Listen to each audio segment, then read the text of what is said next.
বাংলাদেশ বাসফর হরিজন কল্যাণ পরিষদ রংপুর জেলা শাখার উদ্যোগে 8টি জেলা নিয়ে রংপুর আবু সাইদ স্টেডিয়ামে একটা ফুটবল টুর্নামেন্ট।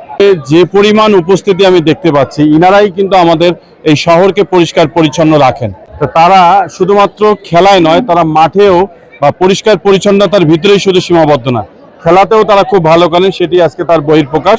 আমি যারা আয়োজন করেছেন তাদের সবাইকে ধন্যবাদ এবং কৃতজ্ঞতা দিতে চাই, এবং এটার মধ্যে একটা ভ্রাতৃত্ব, একটা সুসম্পর্ক আরো বৃদ্ধি পাবে। বাসফর হরিজন কল্যাণ পরিষদ রংপুর বিভাগীয় কমিটির সভাপতি আজকের এই আয়োজনে খেলার কথা উনার অনুভূতি। নীলফামারীকে ধন্যবাদ জানাই, কেননা ওনারা এই টিমটি এত সুন্দর খেলছে।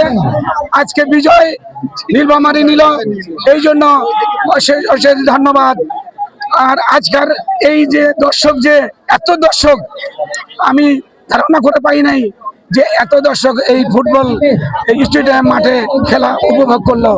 রংপুর বাসফর হরিজন কল্যাণ পরিষদ সেই কমিটিকে আমি ধন্যবাদ জানাই, এবং কি আমরা চাচ্ছি যে আমাদের সন্তানরা, যুবকরা মাদককে না বলে খেলার দিক দিয়ে যোগ দেউক এবং খেলার দিকে মন দেউক।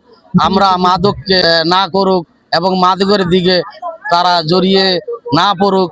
এই জন্য আমরা বিভিন্ন জেলায় যারা কমিটিরা আছে তাদেরকে আমি অনুরোধ করব, এইভাবে সম্মিলিত ফুটবলের আয়োজন করলে আমরা হয়তো মাদক থেকে আমাদের ছেলে মেয়েরা অনেক দূরে চলে যাবে। বাংলাদেশ বাসফর কল্যাণ পরিষদ রংপুর জেলা টুর্নামেন্ট, 8টি জেলা নিয়ে আমাদের টুর্নামেন্ট আবার সামনে ভালো খেলা আমরা করবো।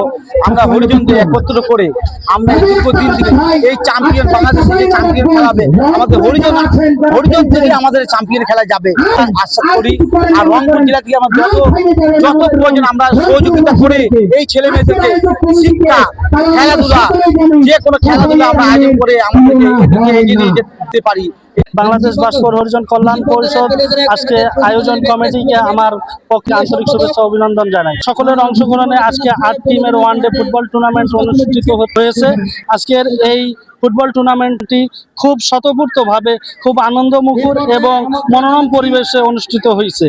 আজকে নীলফামারী জেলার টিম এইখানে বিজয়ী লাভ করছে, এবং যারা আজকে এইখানে টিম লস করছে আমি তাদের প্রতি শুভকামনা জানাই, এবং আগামীতে বাসফরের সন্তানরা যেন মাদক থেকে দূরে থেকে যেন এই ধরনের খেলায় যেন তারা মনোযোগী হয় এবং মাদক থেকে দূরে থাকে।